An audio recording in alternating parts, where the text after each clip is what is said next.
السلام عليكم ورحمة الله تعالى وبركاته داوديال سوى guddiga wararka warbixinada ka dhaca dunida waa maalinimo Arbacada 7 bisha 2022 waxaan ku bilaabaynaa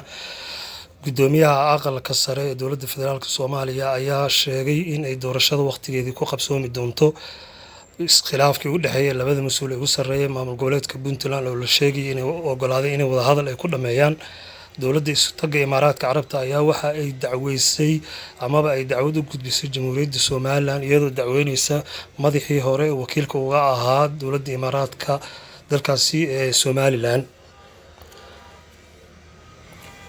Haddaba daawadayaal waa maalinimo Arbaca 7 bishii 2022 waxaan warkeena ku bilaabaynaa gudoomiyaha aqalka sare ayaa waxa uu sheegay in ay doorashada waqtigeedii qabsoomi doonto. Mudane Cabdi Xaashi Cabdullaahi ayaa waxa uu yiri doorashadu waxa ay dhici doontaa xilligii loo asteeyay mana ay dhaafi doonto ayuu yiri. Waxaan kaloo idiin haynaa khilaafkii u dhaxeeyay labada mas'uul ee ugu sareeya maamul goboleedka Puntland labada mas'uul oo kala ahaa madaxweynaha talada haya Dani iyo Axmed Karaash oo ahaa madaxweyne ku-xigeenkiisa ayaa waxa la soo sheegayaa inay wada hadal ogolaadeen. Warkaasi ayaa waxa soo sheegay gudoomiyaha dalladda ururada bulshada rayidka ah ee Puntland Bunsa Faysal Axmed Warsame ayaa maruu saxaafadda la hadlayay waxa uu yiri shirar aan gooni ula qaata ayaa midba waxa uu ogolaaday in uu wada hadal diyaar u yahay. dalka Isutaga Imaaraadka Carabta ayaa waxa uu dacwad ka gudbiyay madaxii ama wakiilkii Somaliland u fadhiyay Imaaraadka Carabta ee la oran jiray Xasan Hiirad Yaasiin Cabsiye ayaa waxa ay ku dacweeyeen Mr. Cabsiye oo Twitterkiisa ku qoray eedeyn ka dhan ah Isutaga Imaaraadka Carabta qaabka ay u maamuleen markii ay dhisayeen amaba ay saxiixeen heshiiskii oo dekada ay kula wareegaysay Berbera dowladda Imaaraadka Carabta DP World lagu wareejinay ayaa waxa ay ballan qaadeen inay ka dhisi doonaan magaalada Berbera isbitaal weyn hase ahaatee waxa uu yiri waxa ay malaayiin dollar ku kharash gareeyeen isbitaal bareefada iyagu leeyihiin.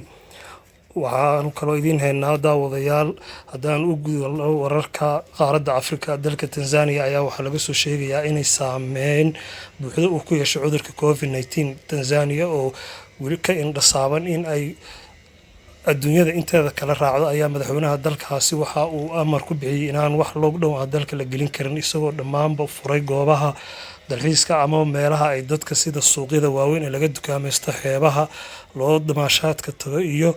dhammaan magaalada Tanzania caasimadeeda ayaa waxa uu sheegay in aan wax lockdown la gelin karin madaxweynaha taasoo waxa kaliftay ayaa la leeyahay in uu cudurka uu kor u kaco iyadoo la arkayo ayaa la yiri in habeenkii dadka la aasayo. waxaan dabadiin haynaa wararkeenii ku saabsanaa Liibiya ayaa waxa laga soo sheegayaa inay guulo waaweyn gaareen dowladda GNA ee la aqoonsan yahay taasoo qabsatay ayaa leeyahay 3 saldhig waaweyn oo uu lahaa ee jananka xadgudubka Haftar taasoo u soo hoynaysa ayaa leeyahay dowladda la aqoonsan yahay in ay sii wado dagaalka amaba ka dhanka ay ku hayso General Haftar in kala sii wareegayso dhammaan goobihii uu ku harsanaa. dalka Mareykanka gobolka Minneapolis waxaa ka socda dibadbaxyo dad fara badan oo careysan oo ka dibadbaxaya dilkii loo geystay shalay wiilkii madoobaa ayaa waxa ay isugu soo baxeen amaba ay isugu soo urureen bartii uu ka dhacay dilka oo ay isugu yimaadeen iyaga oo boorar waaweyn ruxaya